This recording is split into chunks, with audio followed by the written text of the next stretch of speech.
Hello friends, I am Dr. Syed Qadiruddin Chishti and I am teaching physics to the BSc third year students. My today's topic is Bohr's theory for the hydrogen atom. And yesterday or in our previous lectures we have seen that Bohr has given the three postulates why the electrons are revolving around the nucleus in stable circular orbit. The first postulate was the necessary centripetal force required for the circular motion of the electron is provided by means of the electrostatic force of attraction between the negatively charged electron and positively charged nucleus. That is mv square by r is equal to E square upon 4 pi epsilon 0 r square. This is the first postulate, that the necessary centripetal force for the circular motion of the electron is provided by means of the electrostatic force of attraction between the positively charged nucleus and the negatively charged electron. Now the second postulate of the Bohr's theory is that electron can revolve only in those orbits whose angular momentum L is integral multiple of h upon 2 pi, where n is 1, 2, 3 and so on, a natural number, and h is Planck's constant. Okay. So angular momentum of the orbit should be integral multiple of h upon 2 pi. And the third postulate is that when an electron jumps from the higher orbit to the lower orbit in an atom, then it will radiate the energy equal to h nu. Suppose the higher orbit is energy is En and lower orbit energy is Ep. When electron jumps from higher to the lower orbit, it radiates the energy equal to h nu. So En minus Ep is equal to h nu. These are the three postulates, and with the help of these postulates we can prove, or we can say that the electrons are revolving around the nucleus in stable circular orbit. Now today we will derive the expression for the energy of the electron in a Bohr's orbit using these postulates. So energy of the electron in a Bohr's orbit, it has two types, that is the kinetic energy and the potential energy. Kinetic energy and the potential energy. The sum of these two energy is the total energy of the electron in the Bohr's orbit.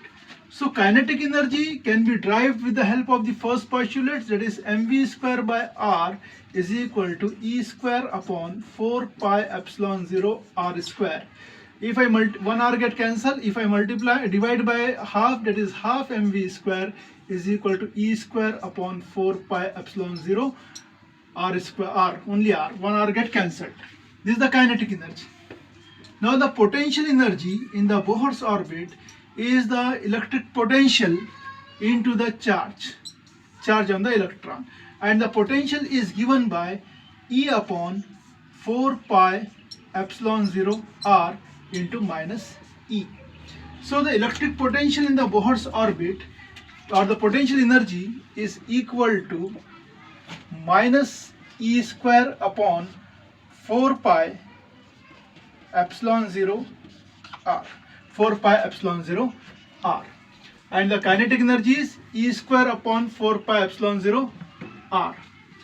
So we can write here, we can write the total energy as sum of the kinetic energy and potential energy, that is E square upon 4 pi epsilon 0, E square upon 4 pi epsilon 0 into r plus minus E square upon 8 pi epsilon 0 r. This should be 8 pi.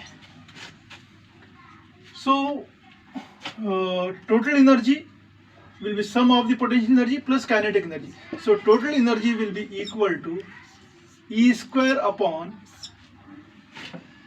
4 pi epsilon 0 r is common, 1 minus half,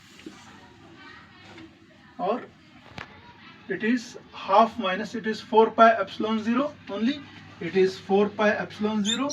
I am dividing here by 2, so it will become 8. Kinetic energy will be half mv square, because I am dividing it by 2. So half mv square is equal to E square upon 8 pi epsilon 0 r, and the potential energy is E upon 4 pi epsilon 0 r into minus E, that is E minus E square upon 4 pi epsilon 0 r. So total energy will be sum of the potential energy plus kinetic energy, that is E square upon 8 pi epsilon 0 r plus minus E square upon 4 pi epsilon 0 r. So here if I take E square upon 4 pi epsilon 0 r common, you will get here 1 by 2 from here and minus 1 from the here. So total energy will be equal to minus E square upon 8 pi epsilon 0 r. This is the total energy. If I substitute here the value of r as n square h square upon pi m E square here in place of the total energy, so I will get here the total energy as minus m e raised to 4 upon 8 pi 8 epsilon 0 square n square h square. It means that the total energy, if I substitute the values of all these things, total energy is inversely proportional to n square. Or if I substitute the values of m as the mass of the electron, E as the charge of the electron, value of epsilon 0 and h as a Planck's constant, then I will get here total energy as minus 13.6 upon n square electron volt, where n is the quantum number, n is the number of orbit. So in this way we can derive the formula for the total energy of the electron in a Bohr's orbit. So first what we have done, see here, we have to find the total energy, and total energy is the sum of the kinetic energy plus potential energy. Total energy of the electron in the Bohr's orbit.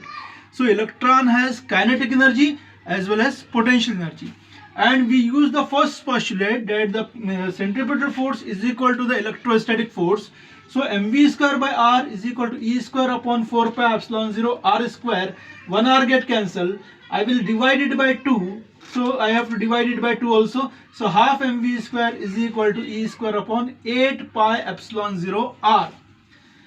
This is the kinetic energy. Now the potential energy is the electric potential into the charge. Electric potential is E upon 4 pi epsilon 0 r into minus E. So it will become minus E square upon 4 pi epsilon 0 r. So the total energy will become E square upon 8 pi epsilon 0 r plus minus E square upon 4 pi epsilon 0 r. I will take E square upon 4 pi epsilon 0 r common. So from here half will be there, from here minus 1 will be there. So I will get here minus E square upon 8 pi epsilon 0 r. But we know that the radius of the orbit, Bohr's orbit, is n square h square upon pi m E square. So I am substituting here in place of the r. So I will get here minus m e raised to 4 upon 8 epsilon 0 square n square h square. This is the formula for the total energy of the electron in the Bohr's orbit, as m, e, epsilon 0, h, 8, all these things are constant. So total energy is inversely proportional to the square of the quantum number. Or if I calculate this value, I will get total energy as minus 13.6 upon n square electron volt. Thank you.